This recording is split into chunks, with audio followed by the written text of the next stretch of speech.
जय गुरु जी।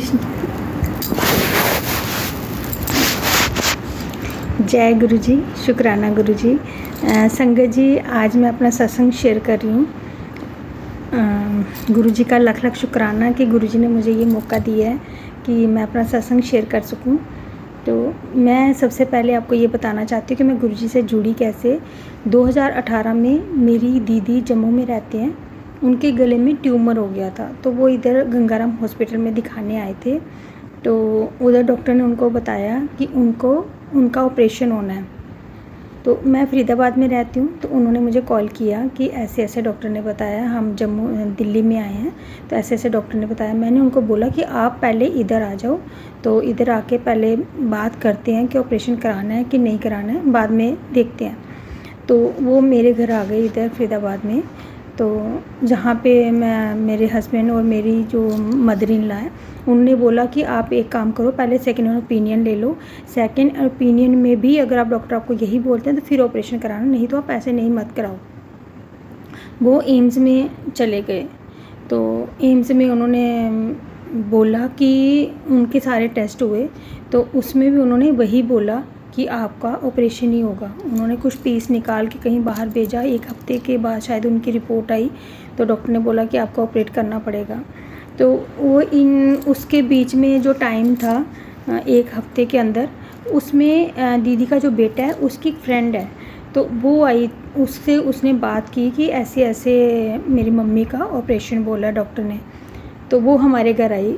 उस टाइम उसने गुरुजी का ब्रेसलेट पहना हुआ था, हमें नहीं पता था।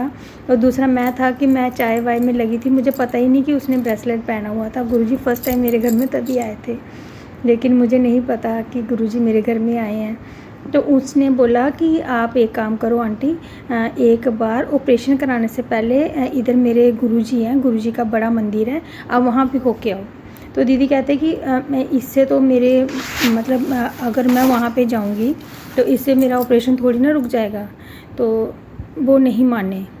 तो खैर उनकी आपस में बात हुई कुछ। तो उन्होंने जब डॉक्टर ने उनको 1 महीने की दवाई दी, उन्होंने बोला कि पहले तो आपको 1 महीने की हम दवाई देंगे, उसके बाद क्योंकि आपको पता है एम्स में इतनी जल्दी डेट नहीं मिलती। तो उन्होंने 1 महीने की दवाई ली और वो जम्मू चले गए। तो जम्मू में उस लड़की से और उसके दीदी के बेटे की आपस में बात होती थी। तो उसने बोला कि आप ऐसे ऐसे जल प्रसाद गुरुजी के आगे रख दो, उससे दवाई खाते रहो, तो आप थोड़े दिन करके देखो, अगर आपको नहीं फ़र्क पड़ेगा तो देख लेना। तो मतलब जैसे ही उसने बात की, मुझे इतना एग्जैक्ट नहीं पता कि उसने क्या बात की, लेकिन उन्होंने वैसे ही करना शुरू कर दिया। फिर दीदी ने अपने घर में उसने एक स्वरूप दे दिया दीदी को, उन्होंने वो भी रख लिया। तो वो स्वरूप के सामने गुरुजी का गड़वा रखा उन्होंने, उसमें जल प्रसाद रखते थे और उससे दीदी दवाई खाते रहे। जब 1 महीने के बाद दीदी इधर आए तो उन्होंने टेस्ट कराए। संगत जी, आप मानोगे उनका ट्यूमर नहीं था, ट्यूमर गायब हो गया था। तो थैंक यू गुरुजी, शुक्राना, लख लख शुक्राना गुरुजी का। तो उनको ऑपरेशन नहीं कराना पड़ा और उसके बाद दीदी ने आज तक दवाई भी नहीं खाई, डॉक्टर को भी नहीं दिखाया और उनको कोई दिक्कत नहीं है। शायद वो 3 महीने बाद डॉक्टर ने फिर से बुलाया था उनको, लेकिन वो आके उन्होंने दिखाया, लेकिन आज तक उन्होंने उसके बाद मतलब दवाई नहीं खाई और दीदी बिल्कुल ठीक है। थैंक यू गुरुजी, शुक्राना, लख लख शुक्राना। और उसके बाद दीदी मुझे हर दूसरे दिन फ़ोन करते थे कि तू जा, कि तू पास है, तू जा बड़े मंदिर। तो हर दिन दीदी ने फिर मुझे, दीदी वो भी उनका ज़्यादा मतलब विश्वास बन गया। फिर उन्होंने रोज़ वीडियोस देखनी उनकी गुरुजी की, रोज़ सत्संग सुनने। फिर मुझे बोलते तू जा तू जा, क्योंकि मेरे हस्बैंड नहीं मानते थे गुरुजी को।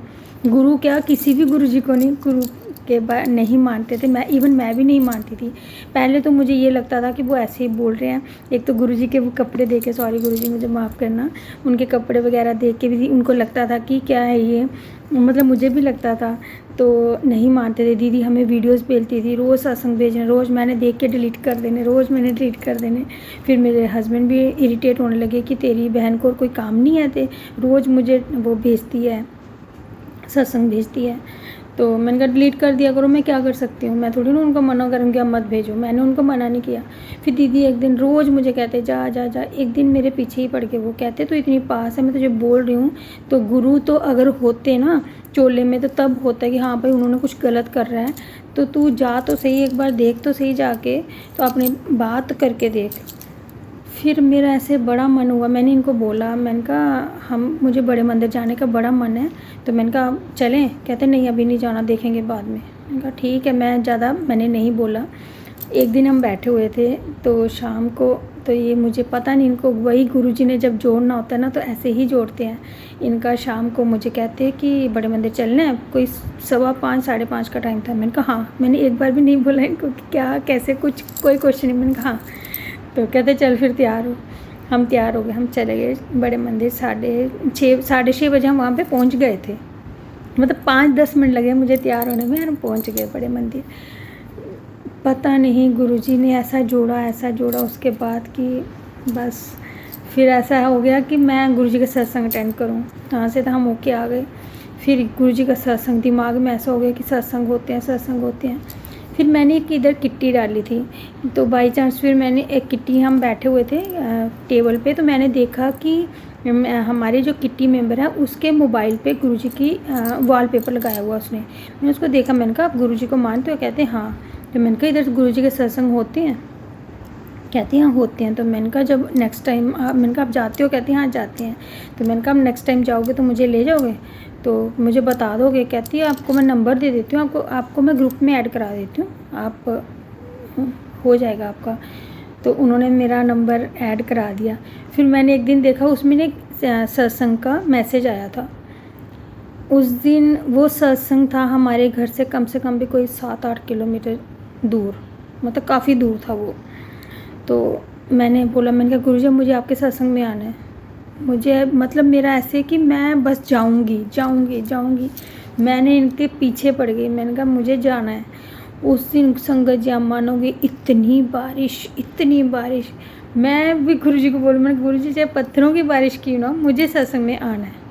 मैंने कहा मुझे नहीं पता बारिश कराओ ना कराओ, पत्थर चला दो ऊपर से, पर मुझे वैसे सत्संग आना है। तो ये भी बोले, कहते तू पागल है क्या, गाड़ी रास्ते में बंद हो जाएगी, कैसे जाएंगे? मैंने कहा मुझे नहीं पता।